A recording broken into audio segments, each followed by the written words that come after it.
Happy Friday. My name is Alyssa Poggioli. I'm a life leadership connection coach, and I want to talk about 3 steps to creating a breakthrough. This is coming from, again, it's a Tony Robbins month.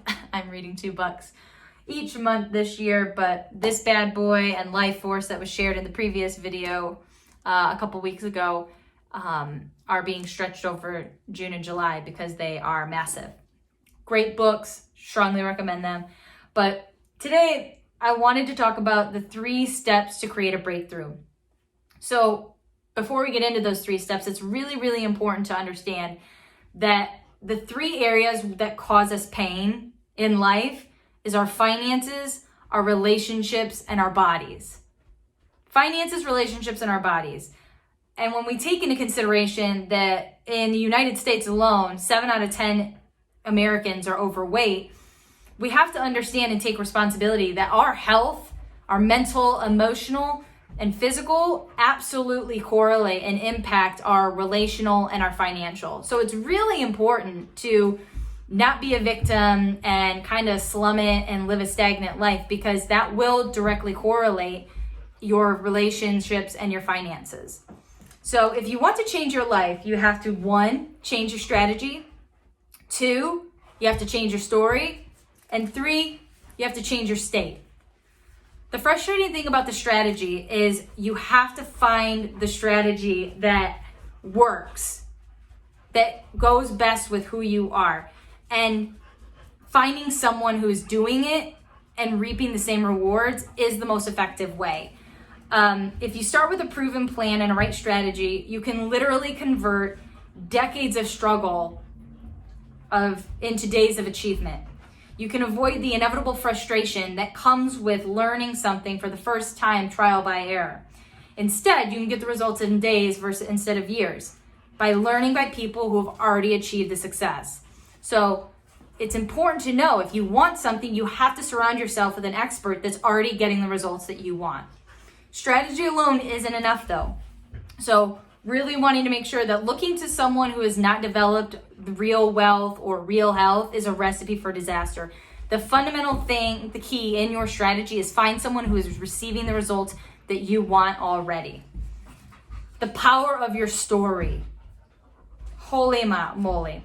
So you get stuck for one of 3 reasons, right? And you can lack the strategy, but the power of your story gets to have some light shed on it.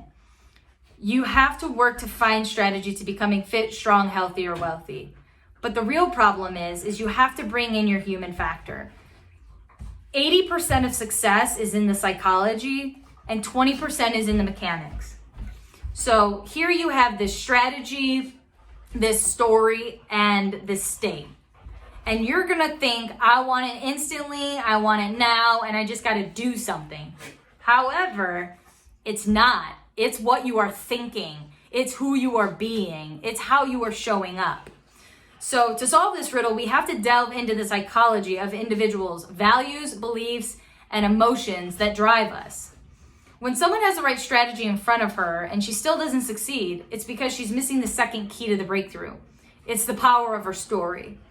So the story, and it comes from the belief that becomes a self-fulfilling prophecy. With a disempowering story, failure is nothing but guaranteed. So you want to make sure that you're going from a story of limitation to a story of empowerment. An example is, I will not be one of the many who can't. I will be one of the few who do. And the reason this is important is because you can use your story, or your story is just going to use you. And then you're going to be in that hamster wheel, and you're not going to experience anything you really want. You'll just be settling, stagnant, and suffering.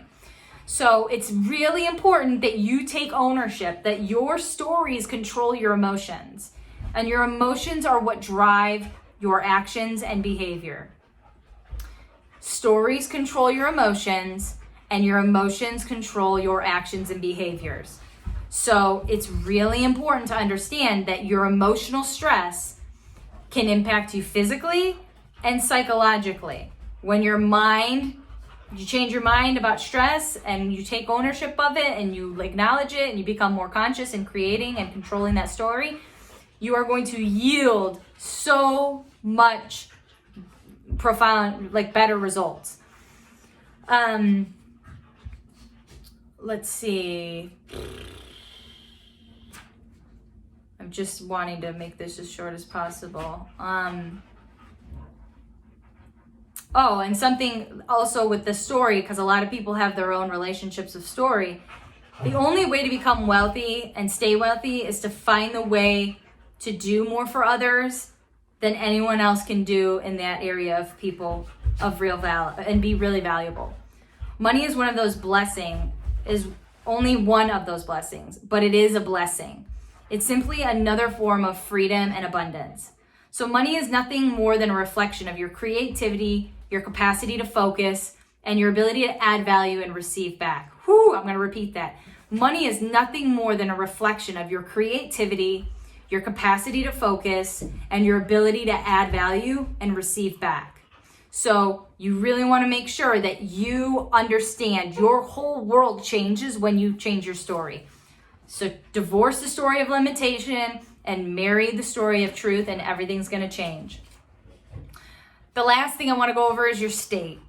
So the state is really, really important.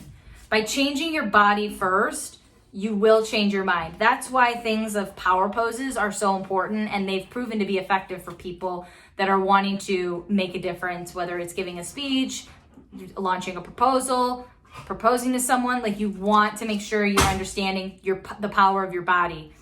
So one of the simplest ways is to change what he says, or your physiology. You can change the way you think by changing the way you move and breathe. Emotion is created by motion. Massive action is the cure of all fear. So think about it. Fear is physical. You can feel it in your mouth, in your body, in your stomach, but so is courage. And so you move forward one to another in a matter of milliseconds, just by learning that you can breathe differently, speak differently, and move your physical body. So 2 minutes of posing can lead to changes that can either configure your brain to be assertive, confident, comfortable, or really stress reactive. Your body can change your mind. So you want to make sure that instead of getting to that point to where you've just had enough, you've fed up with it and you're like, fuck it, like this has to end, I'm never going to be here again, like this is my low of all lows. It doesn't have to get that way. That is why like this self-inquiry, this level of consciousness and proactiveness in your health and your mind is so important, so that you can have a real breakthrough. Because a breakthrough doesn't have to take months, it doesn't have to take years, it doesn't have to take an accident, it doesn't have to take a diagnosis, it doesn't have to take a divorce. It can happen in a moment of milliseconds, because it's the choice and the action that creates the breakthrough. It is that full commitment. And he goes on to say that like determination, faith, and courage began to be the forces that guided me in every action going forward. So great strategies can surround you, but they will be invisible to you unless you put yourself in a strong, determined, and empowered state.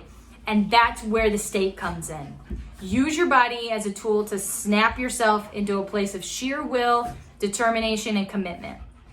Become one of the few. Call bullshit on yourself, change the state, change your focus, and come back to the truth. Adjust your approach and go after what you really want, because you are worth it. You do deserve it, and you can have it. But your strategy, your story, and your state are going to determine it.